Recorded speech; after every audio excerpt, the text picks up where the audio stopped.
Friends good morning. నవలెస్ today topic వచ్చేసి AP టెట్కి సంబంధించి ఇంపార్టెంట్ బిట్స్ సోషల్ కంటెంట్ వైజ్గా అనమాట. గ్లోబు భూమికి నమూనా అనే లెసన్లో నేను మీకు ఇవాళ బిట్స్ అనేవి అప్లోడ్ చేస్తున్నాను. ప్లీజ్ మై ఛానల్ లైక్ చేయండి, షేర్ చేయండి, సబ్స్క్రైబ్ చేయండి, కామెంట్ చేయండి, బెల్ ఐకాన్ని ఆన్లో ఉంచుకోండి. Friends let's start the topic. భూమి ఎలా ఉంది? గుండ్రంగా ఉంది. భూమి గుండ్రంగా ఉందని ఎవరు ధృవీకరించారు? నావికులు. ఏ శతాబ్దంలో భూమి గుండ్రంగా ఉందని ధృవీకరించారు? 15వ శతాబ్దంలో. పురాతన గ్లోబుని ఎవరు రూపొందించారు? మార్టిన్ బెహెమ్. ఆధునిక ఖగోళ గ్లోబుని ఏ సంవత్సరంలో రూపొందించారు? 1570వ సంవత్సరంలో. అతుకులు లేని గ్లోబుని ఎవరు రూపొందించారు? మొఘలు శాస్త్రవేత్తలు. ఆధునిక ఖగోళం ఎవరు రూపొందించారు? టకీ ఆల్ దిన్. గ్లోబల్ అనే పదము దేని నుండి వచ్చింది? గ్లోబస్ అనే లాటిన్ పదం నుండి. గ్లోబస్ అంటే అర్థము గోళము. గ్లోబును 2 సమభాగాలుగా చేస్తూ ఒక ఊహారేఖ పోతోంది. ఆ రేఖ పేరేమిటి? భూమధ్య రేఖ. భూమధ్య రేఖ ఏ అక్షాంశంలో ఉంది? 0 డిగ్రీ అక్షాంశము. భూమధ్య రేఖకు ఉత్తరంగా ఉన్న అర్ధభాగాన్ని ఏమంటారు? ఉత్తరార్ధగోళము. భూమధ్య రేఖకు దక్షిణంగా ఉన్న అర్ధభాగాన్ని ఏమంటారు? దక్షిణార్ధగోళము. భూమధ్య రేఖకు సమాంతరంగా గీసిన కొన్ని రేఖలను ఏమంటారు? అక్షాంశాలు. అక్షాంశాలు భూమధ్య రేఖకు ఎటువైపు నుండి ఎటువైపుకు విస్తరించి ఉన్నాయి?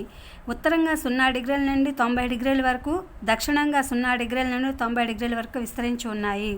ధ్రువాలు తప్ప అక్షాంశాలన్నీ ఎలా ఉంటాయి? వృత్తాలే.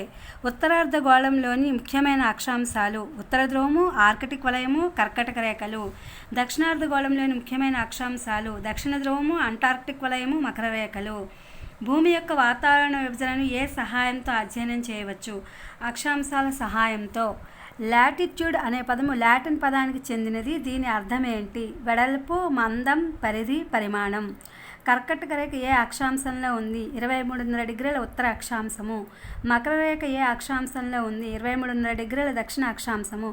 ఆర్కిటిక్ వలయము ఏ అక్షాంశంలో ఉంది? 66.5 డిగ్రీల ఉత్తర అక్షాంశము. అంటార్క్టిక్ వలయం ఏ అక్షాంశంలో ఉంది? 66.5 డిగ్రీల దక్షిణ అక్షాంశము. ఉత్తర ధ్రువం 90 డిగ్రీలు భూమికి ఉత్తర భాగాన ఉన్న చివరి ప్రాంతం. దక్షిణ ధ్రువం 90 డిగ్రీల భూమికి దక్షిణంగా ఉన్న చివరి ప్రాంతం. గ్రీనిచ్ ప్రామాణిక రేఖాంశము 0 డిగ్రీ రేఖాంశము. అంతర్జాతీయ దినరేఖ 180 డిగ్రీల తూర్పు మరియు పశ్చిమ రేఖాంశము. వాతావరణంలో మార్పులు ఆధారంగా సంవత్సరాన్ని ఎలా విభజించారు? ఋతువులుగా. సూర్యగ్రహణం ఎలా సంభవిస్తుంది? సూర్యునికి భూమికి మధ్యగా చంద్రుడు వెళుతూ ఇవి 3 ఒకే సరళ రేఖ మీదకి వచ్చినప్పుడు సూర్యగ్రహణం సంభవిస్తుంది. సూర్యునికి చంద్రునికి మధ్యగా భూమి వెళుతూ ఇవి 3 ఒకే సరళ రేఖ మీదకి వచ్చినప్పుడు ఏ గ్రహణం సంభవిస్తుంది? చంద్రగ్రహణం.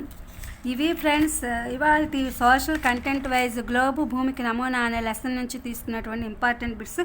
అలాగే సూర్యగ్రహణం అనేది అమావాస్య రోజుల్లోనూ, చంద్రగ్రహణం అనేది పౌర్ణమి రోజుల్లోనూ సంభవిస్తూ ఉంటుంది సాధారణంగా. Please my channel like, share, subscribe and comment.